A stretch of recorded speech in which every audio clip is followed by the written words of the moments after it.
Here, ons aanbid U op hierdie oggend en ons bely dat U hier teenwoordig is.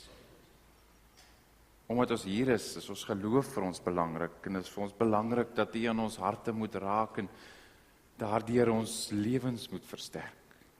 Here, daarom bid ons en ons vra dat U met ons sal wees en U ons sal lei deur die Gees, waar ons ook die woord gaan oopmaak en met mekaar daaroor gaan praat. Mag ons U stem hoor. Mag ons hoor wat is dit wat U graag vir ons wil sê. Mag U Gees ons lei om dan ook vir ons te wys oor hoe ons moet leef. Dankie vir die voorreg om die woord te mag oopmaak, daaruit te mag lees en te weet, ons mag op U wag, hier in U teenwoordigheid. Ons bid dit alles met groot afhanklikheid in die naam van ons Here Jesus. Amen. Goed, voordat ons die Bybel gaan oopmaak, wil ek sommer net so ter inleiding, so 'n bietjie praat oor die tema van vandag is om te sê, maar hoeveel mag het jy?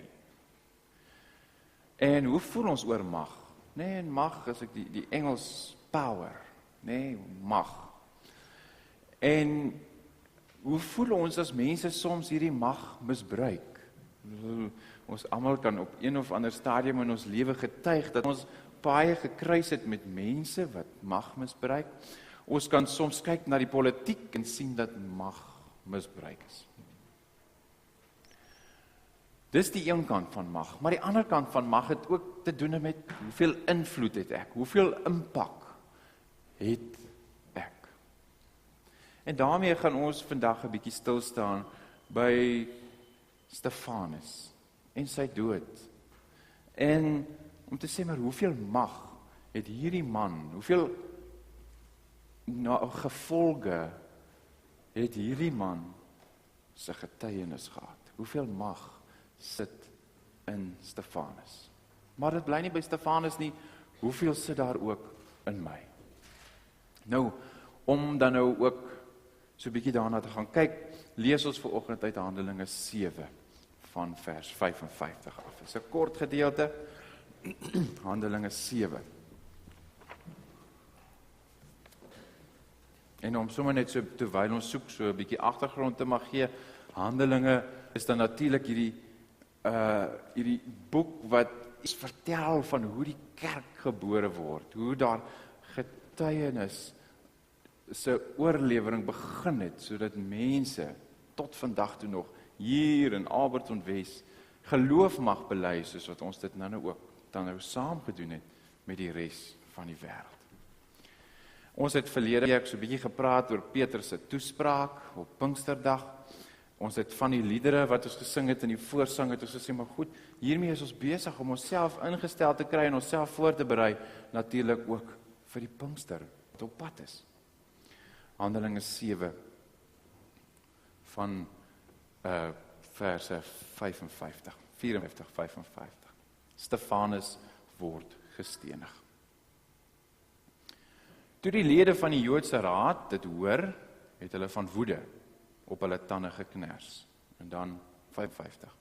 Maar Stefanus, vol van die Heilige Gees, het opgekyk na die hemel en die heerlikheid van God gesien. En Jesus wat aan die regterhand van God staan. Kyk, het hy gesê, ek sien die hemel geopen en die seun van die mens wat aan die regterhand van God staan. Vers 57. Toe het hulle hard geskreeu en hulle ore toegedruk. Soos een man het hulle op hom afgestorm, hom uit die stad gesleep en gestenig. Die getuies het hulle klere neergesit by 'n jong man met die naam Saulus. Terwyl hulle vir Stefanus stenig, het hy geroep, Here Jesus, ontvang my gees. Toe het hy op sy knieë neergesak en hard uitgeroep, Here, moet hulle tog nie hierdie sonde toereken nie. Met hierdie woorde het hy gesterwe. Net tot daar.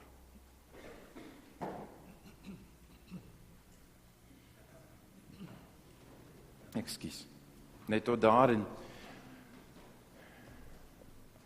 as ek so mag sê, dit is 'n geweldige manier dan nou natuurlik om dan ook tot die einde van jou lewe te kom. Hierdie was Stefanus se laaste dag van sy lewe. En hierdie man sterf seker op een van die wreedste maniere wat 'n mens denkbaar kan sterf. Waar kom dit vandaan? Die Joodse Raad gee opdrag dat Stefanus moet gestenig word. Met ander woorde, hy moet doodgegooi word met klippe. Nou as ek sommer net so as inlas mag sê oor hoe hierdie stenigingsproses gewerk het, is dat jy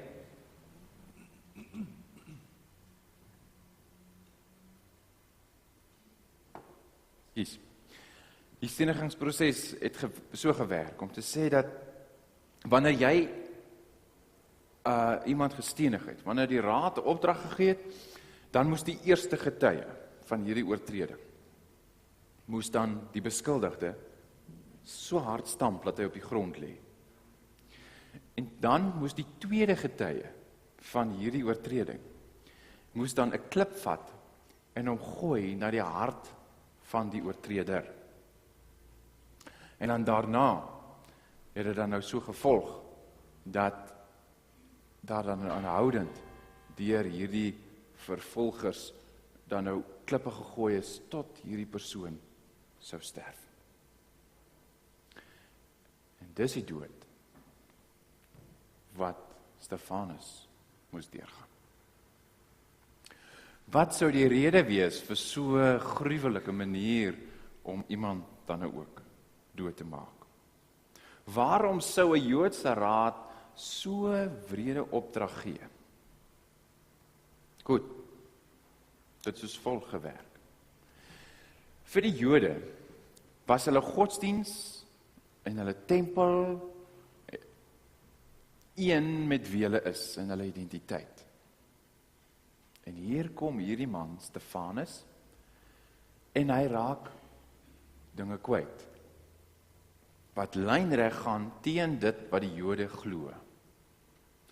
En die tempel natuurlik was die sentrale punt van dit waarvan die Jode oortuig was. En hier kom Stefanus. Hy staan op vir die evangelie.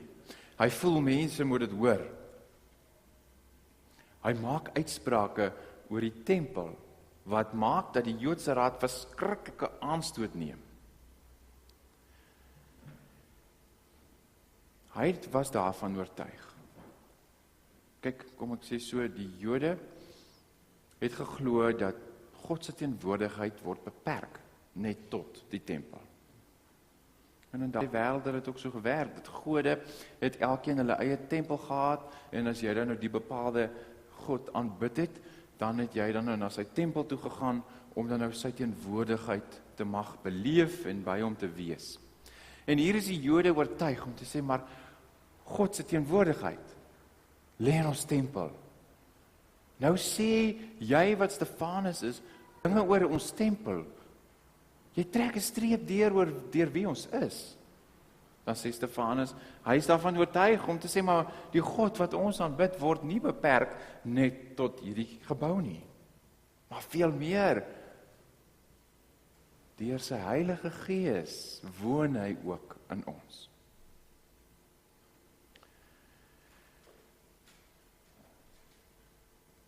Hiermee is Stefanus natuurlik ook heeltemal korrek gewees.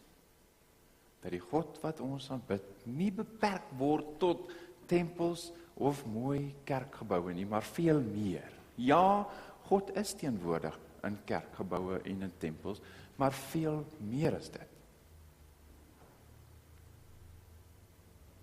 Vanuit die dogmatiek natuurlik, maak ons ook as gelowiges 'n belydenis om te sê, maar God is alom teenwoordig.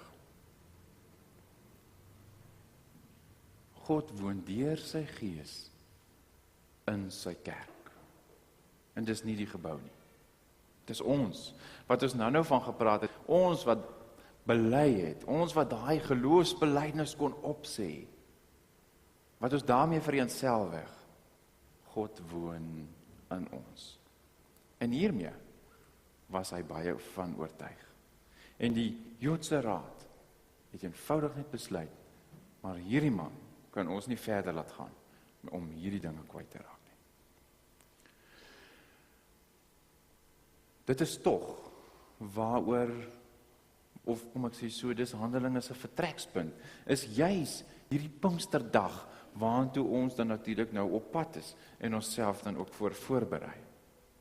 Ons het verlede week so 'n bietjie stil gestaan by Petrus se toespraak, en wat hy daar gesê het, vir hierdie nuwe gemeente, oor wat is dit wat ons glo, waarvan moet ons oortuig wees, God se Gees kom woon onder ons, ons beleef God se Gees, ons ontvang sy gawes, en hierdeur neem die Jode toe nou, dan nou aanstoot. En saam met dit, moes hulle ook aanhoor, dat hulle moordenaars is, hulle wat die Jode is moordenaars, bloot omdat hulle dan ook so optree, en mense dan daardeur vervolg, wat hierdie evangelie begin glo. Stefanus kry dan hierdie traumatiese dood. Tydens hierdie gebeurtenis, kry hy dan ook 'n visioen. Ons het nou bely, dat die Here Jesus sit aan die regterhand van God. Stefanus sê nee, ek sien dat die Here Jesus staan aan die regterhand van God. 'n Klein bietjie anders as wat ons vroeër bely het. Stefanus is gestenig en het gesterf met die wete dat hy gestaan het vir dit wat reg is, vir dit wat hierdie wêreld moes hoor, waarvan ons 'n paar duisend jaar later hier in Alberton Wes ook weer vanoggend kon bely. Hy was in sy wese daarvan oortuig. Hy kon homself onvoorwaardelik in die hande van die Here Jesus toevertrou. Stefanus het selfs die moed gehad met hierdie laaste deel voor hy dood is, om te vra dat die Here hierdie vervolgers van hom sal vergewe. En dan, as ek dit so mag opsom, te sê, maar wat 'n genade is dit net nie, om so Stefanus te kan sterf, met vrede in jou hart, en vergifnis op jou lippe. Is dit nie 'n mooi opsomming, oor waarvan die evangelie ons probeer oortuig nie? As ek net so mag noem, dat Saulus, wat ook deel was hiervan, Saulus wat hierdie moord goedgekeur het natuurlik, word dan ook later Paulus. Paulus, die man wat op die ou einde, volgens baie skrywers ook, die meeste invloed gehad het, naas Jesus op die Christelike godsdiens. Saulus, wat hierdie moord goedgekeur het, word later dan nou Paulus, wat die grootste invloed het op dit wat ek en jy glo. Wat verantwoordelik is vir die grootste deel van ons van ons Nuwe Testament. Ons ontvang die genade van die Here om reg te kan leef. Leef elke dag asof die Here Jesus aan die regterhand van God vir jou opstaan, om te staan vir dit waarvan jy oortuig is. Die sleutelvraag wat ons eintlik hier vir mekaar kan vra, is eintlik 'n paar vrae.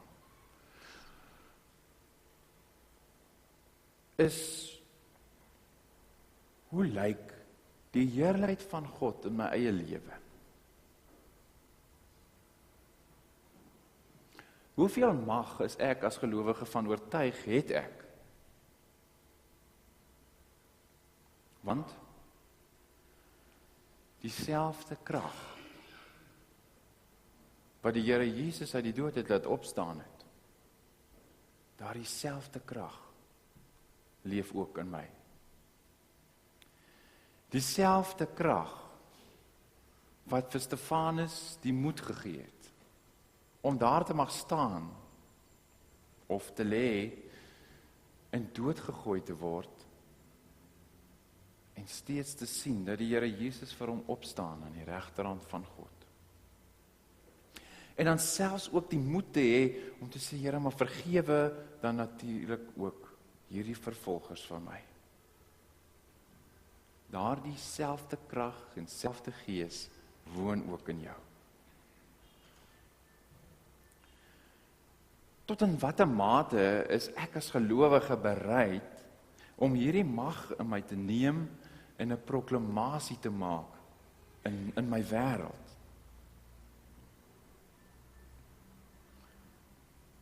As ek dit nou in kort mag sê en mag opsom. Om te sê dat die getuienis van Stefanus beteken soveel, dat ons vandag nog daaroor praat. Die invloed wat hy gehad het 'n groot bydrae gemaak, dat hier vandag 'n Alberton Wes gemeente kan wees. Dit wat ons as gelowiges saam met die hele wêreld nou bely het, is te danke aan baie mense wat geglo het in die krag wat die Gees in hulle sit. Mense soos Stefanus wat sê, maar ek is bereid om my lewe te gee om te staan vir dit waarin ek glo. Maar goed, kom ons bring dit 'n bietjie nader aan ons velle, aan ons liggame, ons bring dit in ons huise in.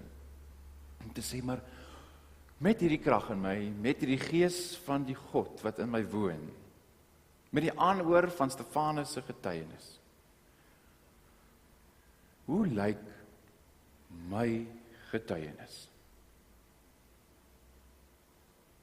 Hoe lyk my getuienis vir my huweliksmaat?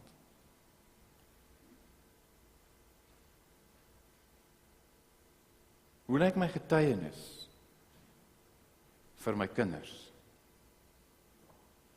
Hoe lyk my getuienis vir my ouers? Hoe lyk my getuienis vir my kollegas? Hoe lyk my getuienis hier in my geloofsgemeenskap? Hoe lyk my getuienis in hierdie wêreld wat roep vir 'n alternatiewe verhaal? Mag ons leer om by Stefanus net weer 'n stem te mag kry, om te sê ek is oortuig van dit waarin ek glo, en dat God vir my die mag gee om groot invloed te hê in die lewe van mense rondom my. Die mense vir wie ek lief is, en ja, selfs die mense wat my vervolg en vir my minder lief is. Ons ontvang genade van die Here om reg te kan lewe. Leef elke dag asof die Here Jesus vir jou opstaan, omdat jy leef en oortuig is van dit wat hy binne in jou sit. En in werklikheid sluit hierdie gedeelte aan by wat ons verlede week oor gepraat het met mekaar, oor hoe lyk my geestelike toestand. Ons het verlede week vir mekaar gesê, wat is die opofferings wat ek moet maak, sodat my gees weer in goeie toestand mag wees? Wat is die dinge wat ek bereid is om te doen, om te sorg dat my gees gesond is? En dan wil ek graag met die verhaal van Stefanus daarbey aansluit. Stefanus het hierdie getuienis. Toe sê ek het gestaan vir dit wat reg is, omdat ek daarvan oortuig was, tot die dood toe. En hy was duidelik daarop om te sê dat hierdie selfde Gees van God woon ook in my. Hoeveel mag of invloed het my eie getuienis en die mense dan ook rondom my? Ek gaan vir jou geleentheid gee om vir 'n oomblik stil te raak en met die Here te mag praat oor hierdie ding. Om te sê, maar wat is dit wat van Stefanus se verhaal waarmee jy so bietjie mag assosieer? Iets van Stefanus se verhaal wat dalk my hart 'n bietjie mag roer, omdat ek dalk ook self glo dat die Gees van God gee vir my die mag om met invloed in hierdie wêreld te leef. Geef vir jou geleentheid en daarvan sal ons verder gaan.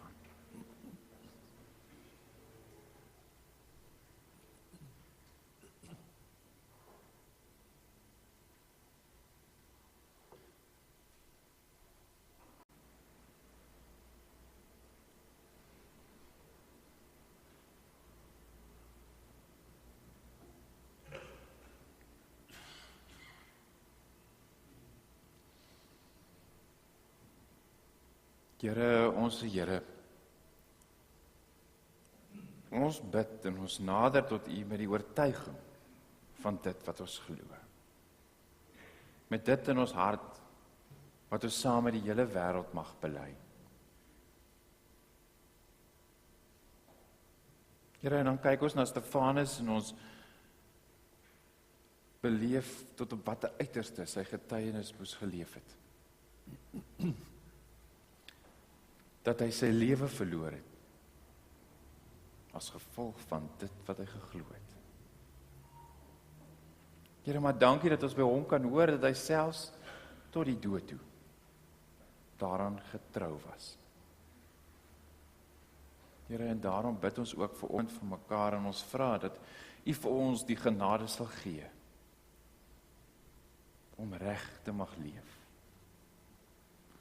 Here, ons vra dat U vir ons die genade sal gee, dat ons mag sien oor hoe die Here Jesus vir ons staan aan U regterhand.